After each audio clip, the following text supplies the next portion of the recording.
ಕರ್ಕ ರಾಶಿಯವರು ಅಕ್ಟೋಬರ್ ತಿಂಗಳನ್ನ ಯಾವ ರೀತಿ ಮ್ಯಾನೇಜ್ ಮಾಡ್ಬೇಕಂತೇಳಿ ಒಂದು ಪವರ್ಫುಲ್ ಲೈಫ್ ಇನ್ಸೈಟ್ನ ಈ ವಿಡಿಯೋದಾಗ ಕೊಟ್ಟಿದ್ದೀನಿ. ಈ ವಿಡಿಯೋನ ಎಂಡ್ವರೆಗೂ ನೋಡಿ.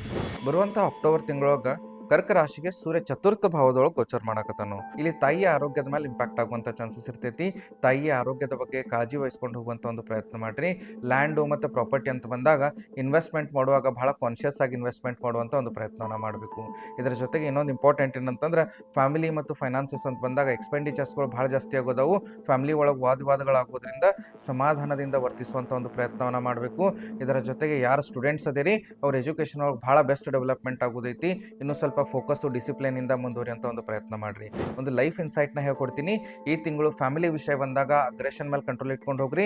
ಫೈನಾನ್ಷಿಯಲ್ ವಿಷಯ ಬಂದಾಗ ಅನ್ವಾಂಟೆಡ್ ಎಕ್ಸ್ಪೆಂಡಿಚರ್ಸ್ ಮೇಲೆ ಕಂಟ್ರೋಲ್ ಇಟ್ಕೊಂಡು ಹೋಗುವಂಥ ಪ್ರಯತ್ನ ಮಾಡಿರಿ. ಇದರ ಜೊತೆಗೆ ಆರೋಗ್ಯದ ವಿಷಯ ಬಂದಾಗ ಈ ತಿಂಗಳು ಎದೆಯ ಬಗ್ಗೆ ಕಾಳಜಿ ವಹಿಸ್ಕೊಂಡು ಹೋಗುವಂಥ ಒಂದು ಪ್ರಯತ್ನವನ್ನು ಮಾಡಬೇಕು.